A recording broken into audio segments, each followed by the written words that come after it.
ஆன்மீக உபகரணங்கள் வரிசையில் கண்ணன் திருக்கோயில் வழிபாட்டுக்குழு குரோம்பேட்டை பகுதியைச் சார்ந்தவர்.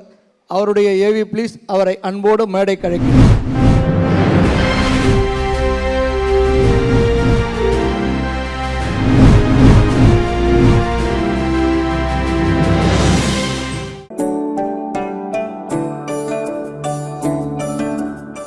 நாங்கள் குரோம்பேட்டை திருக்கோயில் வழிபாட்டு குழு காஞ்சி சங்கராச்சாரியார் ஸ்ரீ ஜெயேந்திர சரஸ்வதி சுவாமிகளும் ஸ்ரீ சங்கர விஜயேந்திர சரஸ்வதி சுவாமிகளும் 2009 திருக்கோவில்கள் வழிபாட்டு குழு என்கிற அமைப்பை உருவாக்கினாங்க.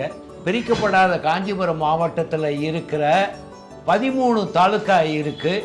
அந்த 13 தாலுக்காவில் இருக்கிற ஒவ்வொரு கிராமத்திலையும் சிவன் கோவில், பெருமா கோவில், அம்மன் கோவில், பஜனை மடம், இது வரைக்கும் 1800 கிராமம் முடித்து அதில் இருக்கிற கோவில்களை நாங்கள் கணக்கெடுத்தோம்.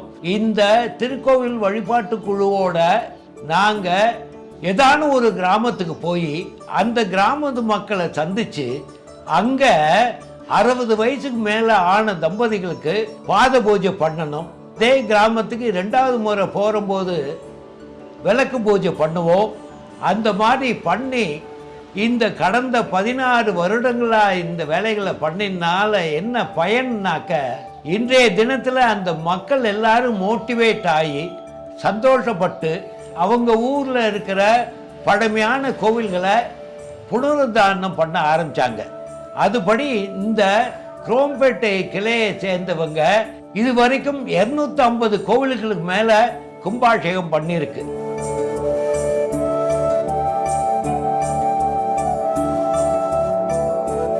இந்த வேலையை பார்த்து காஞ்சி சங்கராச்சாரியார் அந்த கும்பாபிஷேகத்துக்கு வேணுங்கிற பொருள் எல்லாமே, ஒரு பெரிய கோவில் 10 வேதிகை, 10 ஹோமகுண்டத்துக்கு உண்டான பொருள்கள் அனைத்தும் எங்ககிட்ட இருக்கு.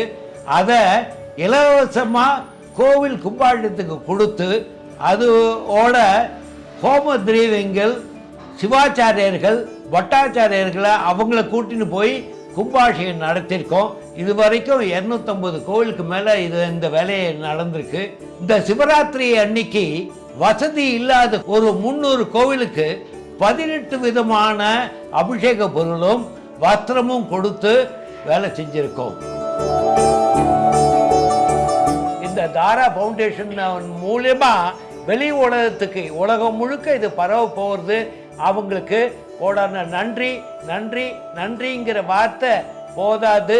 இருந்தாலும் எங்கள் குழு சார்பாக, திருக்கோவில்கள் வழிபாட்டு குழு குரோம்பேட்டை கிளை சார்பாக மீண்டும் மீண்டும் நன்றி தெரிவித்துக் கொள்கிறேன்.